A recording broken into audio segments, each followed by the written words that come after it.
This letter serves as a connection between an NFL player and a Marine who died a world away. It puts a face on a set of initials that will don the Panthers' helmets during Monday night's game. Marine Corporal Christopher Ebert's twin brother Brian wrote the letter, with hopes that we would understand how much Chris meant to his family. We did not like Santa Claus at all. Yes, that was always my favorite picture. It's just hilarious. The two had that special connection that most twins share. You know, we're twins 6 minutes apart, but you know, here we are, freshman year of high school. I'm 5'3" and 93 pounds, and he's 6 foot and 180 pounds. He had to have my back on a lot of times. He can pick on me, I can pick on him, but nobody else better do it. They fussed, just like any other brothers, but then when they got to be older teenagers, they were close as can be. They were fishing together all the time, getting into whatever. They were together all the time. No matter what he was doing, he always had a smile on his face, that's always. For sure. That's classic Chris right there. Yep.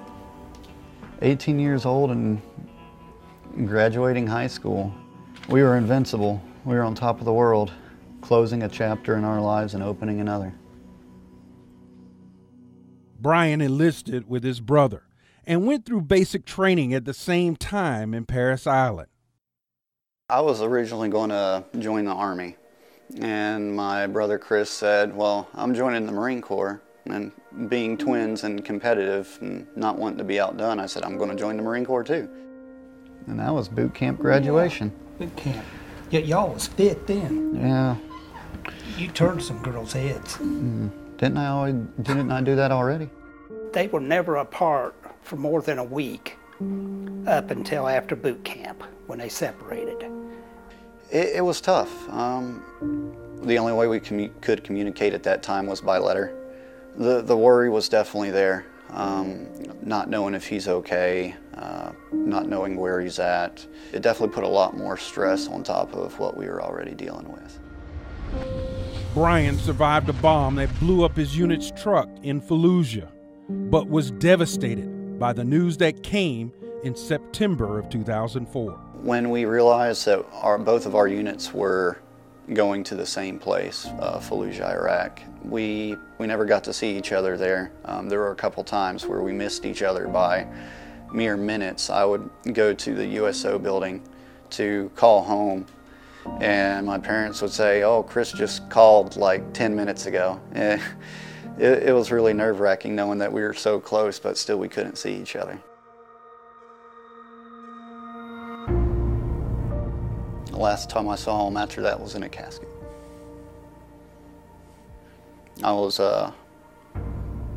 leaving the rifle range, heading back to the barracks, and my NCO got a phone call saying I needed to report to the battalion commander's office. I was like, what did I do now?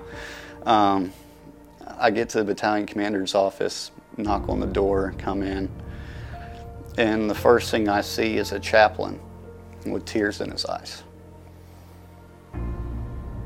And the first thing I said, I didn't even think about it, was, please tell me my brother's okay. And I said, no, actually, he's not. And they told me everything that happened. The only thing I remember saying after that is, I want to come home. And it was 6 days before he was scheduled to come back home. 6 days.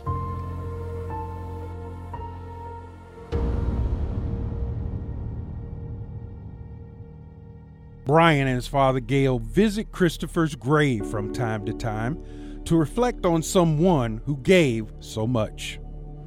Guess it's time to bring the flag back out. Yeah. I miss having the flag on there. Yeah, we'll get some new arrangements and do everything all at once. My husband, he struggles with it daily. His brothers are never far from his mind, never far from his thoughts.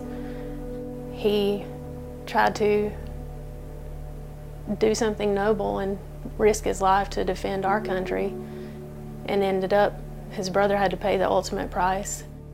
Just making sure everyone knows that freedom isn't free, that it comes at the highest cost. These servicemen write a check in the amount of their lives and are willing to cash that check if necessary. Their patriotism goes unmatched and will never be forgotten. All I can say about Chris is that he always looked on the brighter side of things. He did not accept no for an answer. He was tough as nails. No matter how hard he got knocked down, he would get up and he would fight.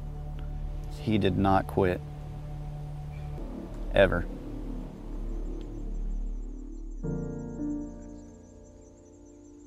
It helps to know that through the NFL's Fallen Soldier program, others will learn about their family's sacrifice. When I heard that the Panthers players want to physically read the bios of who they're representing, it shows their level of commitment and love for this ceremony and how much it means to them. It might just be a CE to some people, but to us, it is so much more than that. And it is such a great honor to be able to see that. Thank you is all I can say. I'm honored to have his initials on my helmet. Chris had represented all of us Americans when he went over to fight in Fallujah. I think this is a great way to let the families know that they're not forgotten.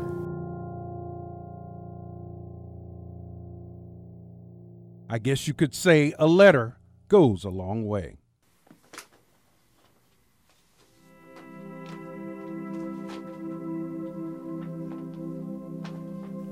Corporal Chris Ebert was born on February 8, 1983 in Portsmouth, Virginia. Corporal Ebert was a part of the first Battle of Fallujah in 2004. Chris' unit was scheduled to leave Iraq on September 23, 2004. When 6 days prior to shipping out, his vehicle was hit by an improvised explosive device and he was killed. Growing up, Chris was always someone everyone looked up to. He was the type of person that could be friends with anyone and always find a way to make people smile. He was very loving and very selfless. He always put other people before himself. His patriotism and the love for his family and his country went unmatched. He never knew the words, "I can't," or "I'm tired," or "I quit." Though Chris is gone, he'll never be forgotten.